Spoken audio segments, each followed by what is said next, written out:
Hey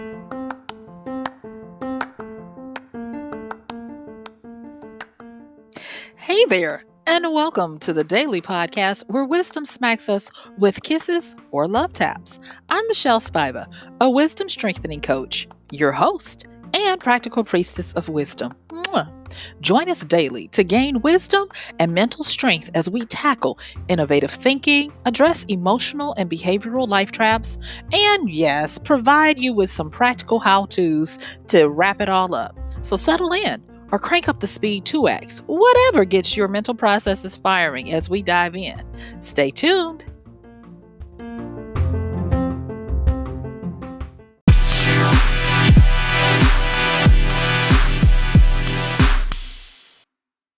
Yay!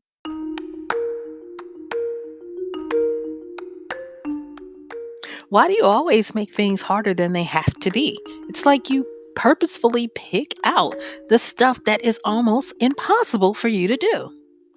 I don't know. It's just that I want to be something. Exactly. Hey, this is Michelle Spiva, your practical priestess of wisdom, and I want to welcome you to today's podcast of Wisdom Smack. Mwah. So join me on the flip as we talk about the wisdom of the wave. Yes, I'll see you on the flip.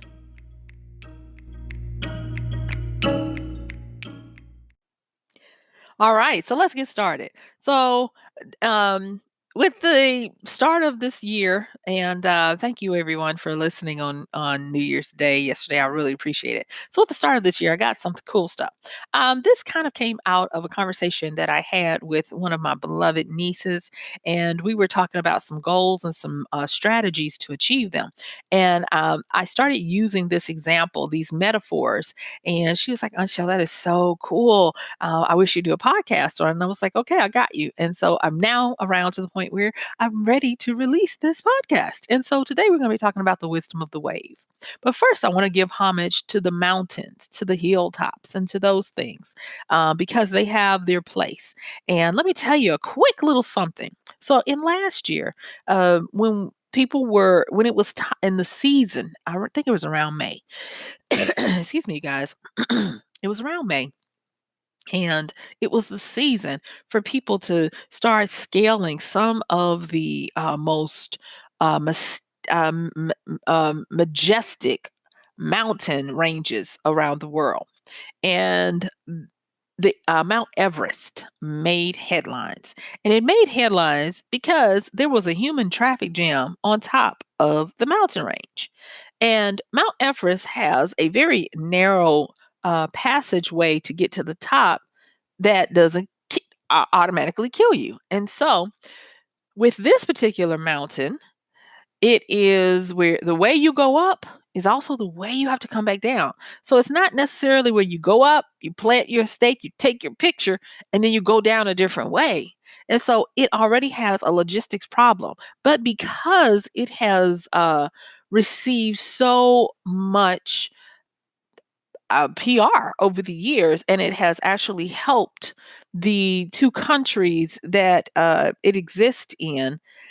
A lot of people are still touting climbing Mount Everest. Yes, and so a lot of people still want to climb that mountain to say they've climbed it.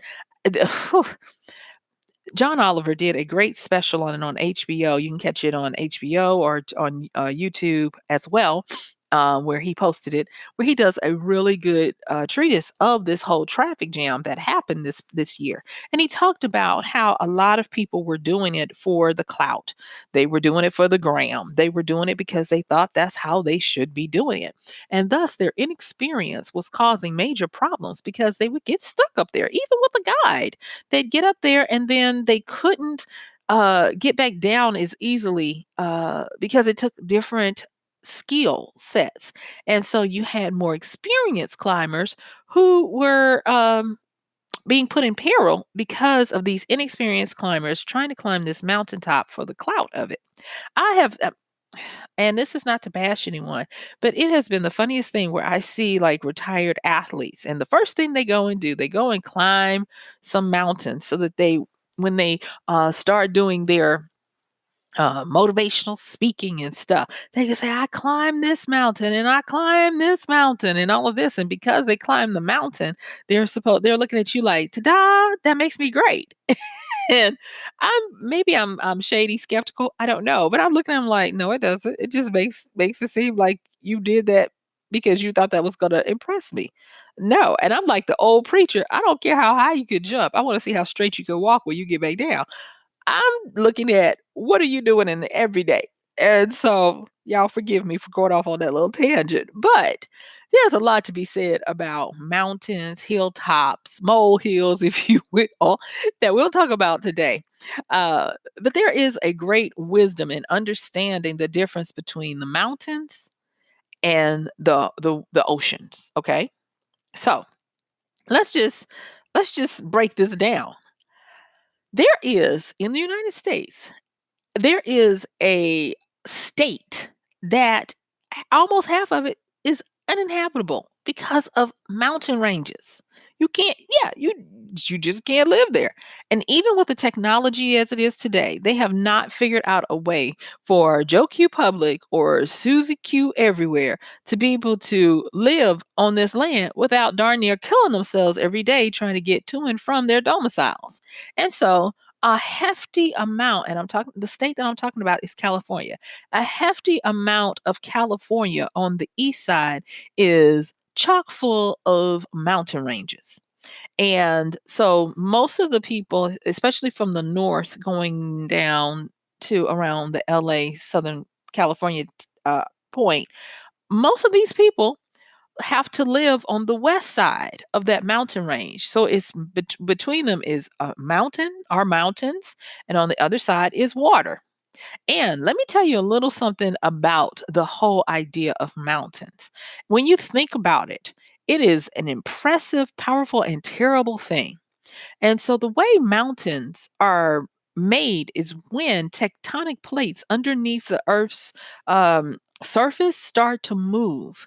And these mountains are made when these tectonic plates start moving toward each other. And the collision, where neither one decides to back down, is such that, like I said, you get a pile up, you get a traffic pile up.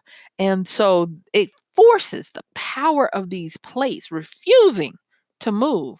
They start forcing the land above them to buckle and to thrust upward into the sky. And it's enough such that that movement causes that buckling to happen until the opposing forces of those plates are neutralized against each other, meaning they come to a stalemate. And so, whenever you see mountains, just understand for a period of time, there were powerful forces underneath them causing them to buckle and to rise up to the sky, rise upward, because neither one was backing down. So already when you consider a mountain, you consider a lot of stuff has gone over. And that's another reason why you'll have mountain ranges instead of just a mountain here and a mountain there because of this tectonic plate action. And think of the idea of the actual land. Now, here's where I was talking with my niece and helping her to understand some stuff. We were talking and she's going to be doing some things, and I'm so proud of her that she has stuck with it.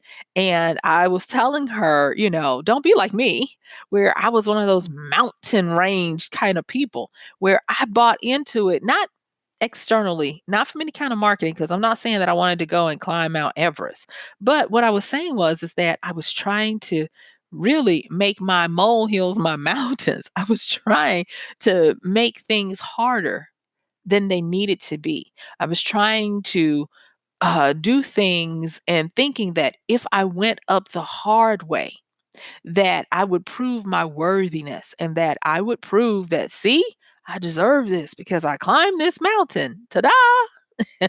And just like when I talk about these athletes and these other people that try to find some kind of way to make you think that just because they did this act that they're great, I was doing the same thing and I was making things way harder than they needed to be. Catch that, because that's a wisdom smack. You don't necessarily have to climb a mountain just to prove or validate that you can do something. There are less treacherous and highly effective ways that you can do or achieve the same thing. And that's the wisdom of the wave that we're going to be talking about. But not only that, if we actually look at the metaphor of what land and firmament, I'm talking about the ground and the rocks and all of that stuff, what they actually mean stability. They can actually mean wealth.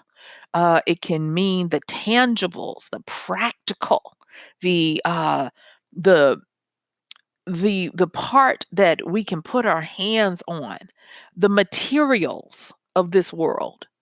And so when you look at people who are driven to do this whole mountain climbing, whether it be literal or figurative, we're looking at trying to claim or conquer the wealth, the materials, and the tangibles in our life. We're trying to get control of them, over them, subjugate them, subordinate them to our will and to our way. And it's okay. But that is not the only way, and it shouldn't be the top way that you try to do this, because there are more resources at our disposal than we realize. And nutty me, it took me a while to understand that not every goal requires me climbing a mountain to get it. And and so understanding that wisdom that came from that took me so long to understand. I am going to helpfully help to shortcut it for you today by giving you this wonderful wisdom smack, that there is wisdom in the wave. So let me just digress a little bit. So I've talked about these mountaintops, and I've talked about how they are the result of two opposing powerful tectonic forces beneath the surface of the earth. But figuratively, mountains are also known as, are you ready for this? Huge problems. They're known for obstacles that need to be conquered. They are known for uh, being the treacherous path that you'll embark on to achieve great things and great goals. Now, you guys know by now that um, I write fiction for a living. I teach how to write it, yeah, and all of that. And whenever I'm working with a quest of some sort where my character has to go on some kind of quest, you can, if you really want to make it hard, throw a mountain in there, and people will immediately, whether they can articulate it or not, they'll understand, like, oh, we about to go through some hell because there's a mountain involved. And the treachery of trying to transverse the mountain or the mountain range, or even, and I'm not even talking about getting to the mountain top, just even trying to uh walk around on a small ledge of the mountain to get somewhere is very hard, and you take you put your life in peril when you try to do that. And so inherently, everyone agrees, that I know of in the Western culture, that is, that mountains can represent huge obstacles and huge problems. And think about it. When you have all of this power of the earth thrusting itself upward into the realm of the air, oh my gosh, you are talking about some major power at work here. So I've talked about the meaning of the earth, meaning wealth, materials or materialism, also stability, because it is still the ground. It is the tangibles, which you can reach out and you can touch. And its opposite, or opposing, if you will, is going to be the air. And when mountains thrust up into the air, think of the air as the creative force, that force that lives in the land of dreams, magic, the mystical, where you can come up with a thought. And a thought, when it is activated, takes on action, and then it goes down to create things on the earth below. And so a lot of times when people are going up these mountains into this air, there is a collision of creativity meets materialism or materials, and it becomes a very volatile thing. Think about going back to the whole Everest thing. They talk about the reason why there is a little window and a little season that it's okay to climb this mountain. It's because during the rest of the year, the earth and the air are having it out. The earth is there protruding into the sky, and thus the sky is raining down wind and snow. And so this earthen uh, monument, if you will, of a mountain is unmovable. It's refusing to retreat, and so it is encased in snow, and there are high wind forces whirling around it each and every day.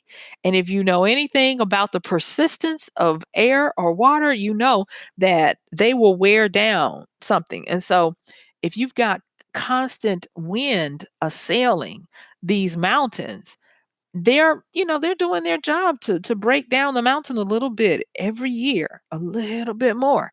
And so you don't have no parts of being in that volatile energy of those powerful forces that will not be moved by you or whatever you try to do. And so there's that small window of time. And that translates when I was talking with my niece and meditating and ruminating on it. That translates into, for me, that those huge obstacles, they should come more sparingly than I know I was trying to make them, because I was like, "Oh, I got something to do. So let me find my mountain and start climbing it." And that is not the way our lives should be done. We should not be trying to find a mountain to climb every time we want to achieve something. Yeah. Mountains are obstacles, mountains that land, if you will, do represent the way that we gain the material, the tangible, the real quote unquote manifestation, because that's what earth also can mean, manifestation, the way we manifest things. But there is a wisdom, and the wisdom is in the waves. So let's go on over and talk about these waves here, the water. And waves, it usually takes a large amount of water for waves to come in. So you can have waves from seas and from oceans. And these waves are usually made because of the tides and how the water moves back and forth, clashing against, yep, you guessed it, the land. And so when you have these large waves, now I said that, and that's not necessarily true, because you can have waves out in the middle of nowhere. You can have great and terrible um, elements happening out. You can have whirlpools, hurricanes, you name it. You can have a lot of stuff happening. But I'm talking about the waves as they pertain to where the water meets the land. So on your coastlines and that kind of stuff. And let me just say, just like we did the treatment on the earth and the air, water water has a meaning as well. And so, water, if we're looking at it from a meaning, think about water as it is a fluid, it's malleable. You're able to shape it in a cup, or you're able to dive into it and let it surround you and submerge you. And thus, water represents our subconscious, it represents that under level. When I think about water, I know this might sound crazy, but I always think of Davy's Locker. Davy's Locker is a slang term that was used to describe what would happen when shipmen would fall into the sea to their death. They would go down and be buried in, you guessed it, Davy's Locker. And so whenever I think about the metaphoric meaning of water, I think about Davy's Locker, because we go into this water, we go into the depths of who we are beneath the surface, beneath the earth. So whereas your air is up here creating thoughts, your water, which is under the earth, is creating behaviors, creating things that are hidden but can be seen. And Thus, you can see where, like, on the top of or the surface of the water, you'll have a wave, but underneath that is a whole bunch of activity happening underneath the water for the wave to be manifested on the top where you can see it, you can interact with it. And so, water means subconscious, but guess what? Water also means emotions or feelings. It means, are you ready? Abundance. So, whereas earth is meaning to manifest, to have wealth, to have the tangibles, the water is the abundance. It is the feelings. It is the emotions of the elements. And don't believe me? Think about this. What if you are trying to have a harvest of plenty and you are given these great seeds of value and worth that are promised to produce a lot if you farm and harvest them. So you go out and you plant your seeds, right? You put them deep into that rich dark black earth and you do everything you're supposed to, and then they tell you, but there is a magic ingredient that without it, your seeds will die. They will dry out and they will die. And you guessed it, it is water. Yes, you can have the power of the earth, you can have the power of air and AKA the sunlight, but until you add that water, nothing happens. The seed will either stay dormant or it'll dry out and die. And so water is the abundance. And when I was talking to my niece, it was like, ding, ding, ding. A lot of times we're trying to climb mountains because we're so busy looking at the obstacles when we could use the water, which is the promised abundance that will get us to what it is we're wanting to do. Because guess what? There aren't any traffic jams with waves. Yeah, think about it. So let's get into this whole concept of waves. And thank you for listening to me on this because I know this is more parable kind of a talk we're having today, but that's how it came to me, and that's how I'm giving it to you. Okay, so now that we have talked about this water and what it means, let's get on to these waves. And waves are very rhythmic. Waves come and waves go. Waves can also be predicted based on where the tides are, based on where the moon is, based on what time of year we're in. Waves also have seasons. You'll have people who are very skilled in riding these waves who know which coastline to be on during whichever time of year to get the best waves.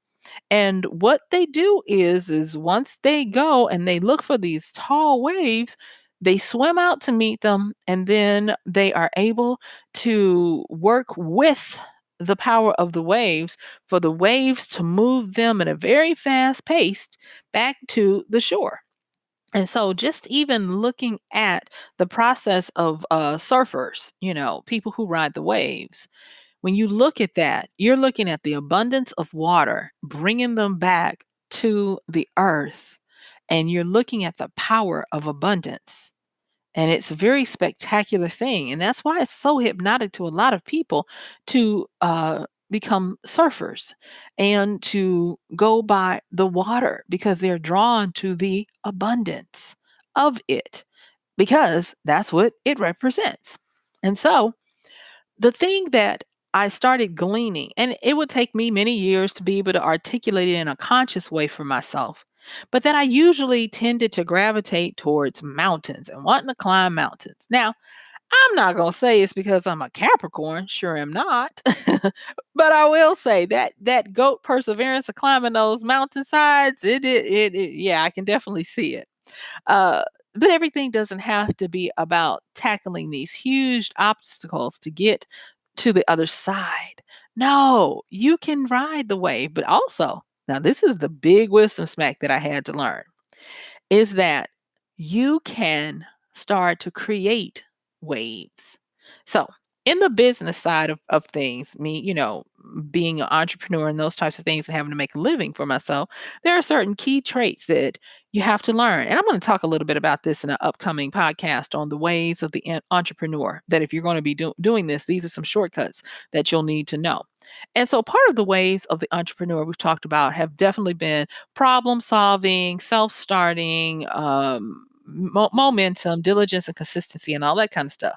But here is another big one. And that is that you have to learn how to make your own waves, how to, AKA, make your own abundance.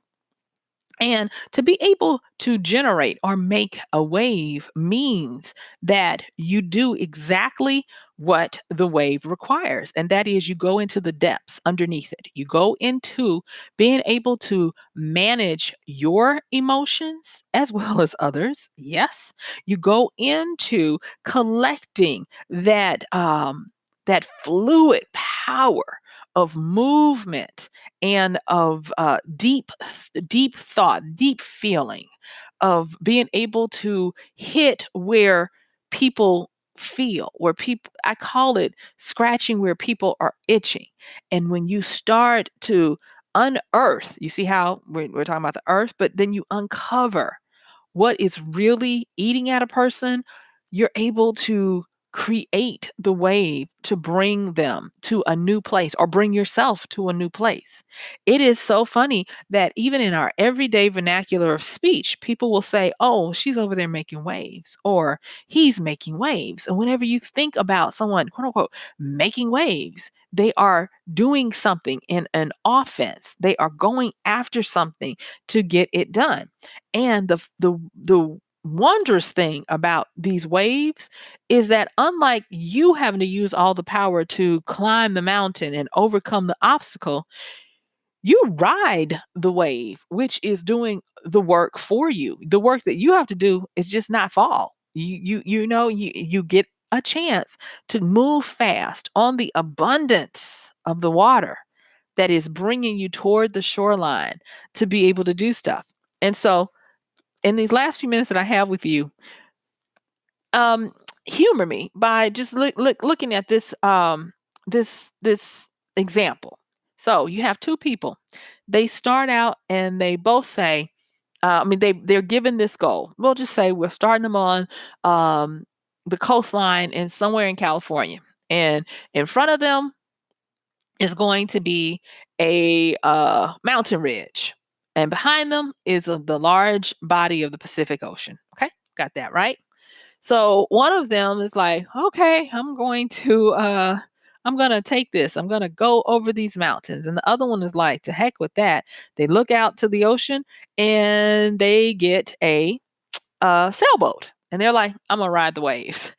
So you might look at it from a geographical standpoint. You're like, that's gonna be a long way around, but they'll get to it. And say, for instance, the goal is in a place called, let's say, Nevada. Okay, so the one person goes in through the obstacle course of the mountain range, and they have to climb it. It's very hard, it's treacherous, it's hot, they've gotta go through desert once they get on the other side and contend with that, but the other person is like, "I'm gonna get in a sailboat, and I'm gonna just ride the waves," and so that one person that's going over the hilltops is darn near dead by the time they make it to this magical place of Las Vegas. And the other person, by the time they move out of the Pacific Ocean and then they start hitting a wind current, you see, a wind current that turns it into the Gulf, and they start coming around that tip, and then they get into the Gulf and they find that they get even more power, nautical power, because of the wind currents and all the things happening, such that that Gulf Stream helps to push them to the east faster. They end up getting to Nevada faster. They're chilling out by the time the person who darn near died 50 billion times finally stumbles into their agreed meeting place. And they both got to their goal, but there was wisdom in riding the waves. And so that's how I started looking at it. And I was like, trying to kick myself. I was like, why? Why didn't I think of this before? And I guess for me, wisdom wasn't ready. But as your practical priestess of wisdom, I wanted to serve it up to you that when you have something that you're coming up against, it might look like an obstacle, but step back a little bit and figure out, is this an obstacle that I need to conquer head on? Or is it an obstacle that I need to just avoid and find another way around it? And as I said before, to me, mountain experiences, they revolve around the power of them. And they should be the last resort of what you're doing instead of, I climb mountains to solve my problems. No, that's not a good use of your time and your effort to gain what you need to. And so maybe you've not done this, but if you find that you have done this like I used to, quit equating the payment for manifesting what you want, quit equating it with mountaintops, hilltops, and ranges. And understand that a lot of times you can just ride the wave to get to it. You can even make your wave to get to it. Because remember that where the land is the manifestation of wealth, you have to have the abundance of water to give you that manifestation.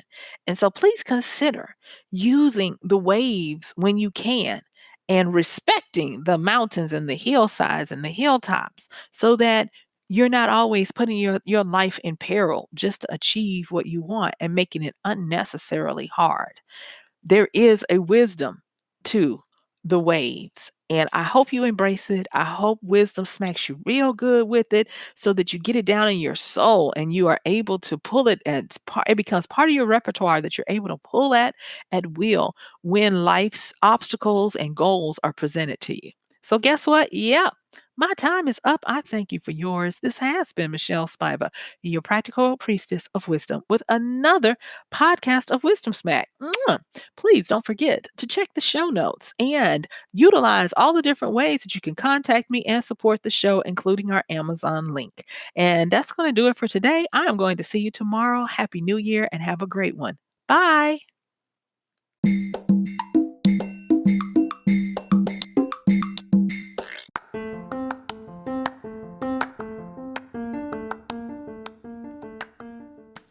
And that's going to do it for today's podcast of Wisdom Smack with Michelle Spiva.